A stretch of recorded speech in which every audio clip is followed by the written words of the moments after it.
Il y avait des diamants, des perles, des rubis, des émeraudes, des topazes et bien d'autres pierres fines. Les maillons étaient faits de l'or le plus fin et étaient magnifiques. Sur le cou de cette belle dame. Un jour, l'un des domestiques de la maison se sentit envieux et jaloux que tendait apostrophe. Argent a été investi dans ce collier. Alors un jour, alors qu'il n'y avait personne, il entra dans la chambre de la dame et prit la boîte à collier. Il commença à le toucher et pensa, « Si je le prends, ils comprendront que c'était moi, mais si je retire seulement un de ces liens, ils ne s'en rendront pas compte. » Puis il commença à toucher l'un des maillons et dit, « Vous n'avez pas réalisé que vous ici dans ce collier n'êtes pas important comme le diamant, la topaze et les autres pierres. Vous n'êtes qu'un simple maillon. » Le lien lui disait, « Tu as raison, j'aimerais être admiré comme les pierres, mais je suis un simple lien. » Le méchant lui dit, « Je vais t'apporter une chaîne dont tu seras le maillon principal. » Le lien était rempli de fierté et acquiesça. Alors petit à petit l'homme a commencé à étirer le collier et même si le maillon lui faisait très mal, et il se plaignait, il pensait que ce qui lui faisait mal c'était que les autres maillons l'étiraient, mais en même temps, il se sentait heureux. Parce que c'était je vais sortir de là vers un meilleur endroit. Finalement, le lien était sorti et dans la poche de cet homme maléfique.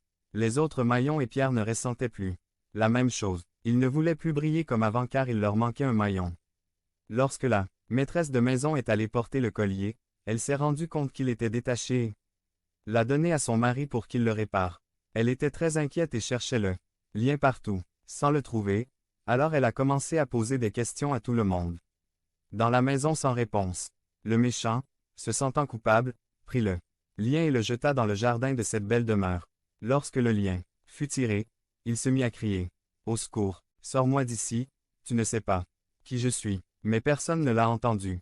Puis il a commencé à regarder autour de lui et a vu une très grande chaîne, il a pensé, « Peut-être que je peux en faire partie mais… » Quand il a regardé, c'était la chaîne du portail du manoir, énorme et faite de métal. Puis, il a vu d'autres chaînes et a voulu en faire partie, mais il ne rentrait dans aucune d'entre elles.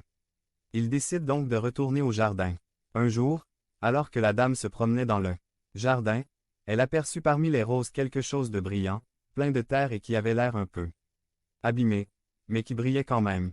Quelle surprise! C'était le chaînon manquant à son magnifique collier. Il le prit rapidement et l'apporta à la boîte à bijoux.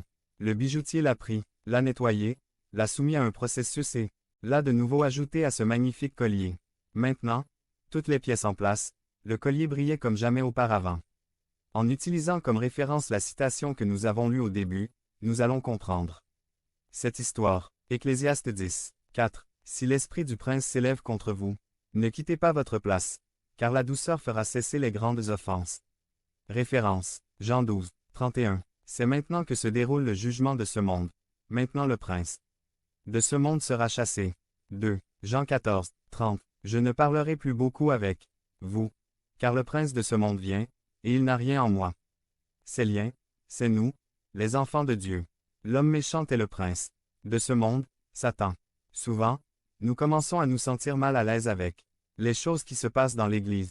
Nous pensons qu'ils ne font pas attention à nous et que nous n'appartenons pas à la famille de Dieu, au beau collier.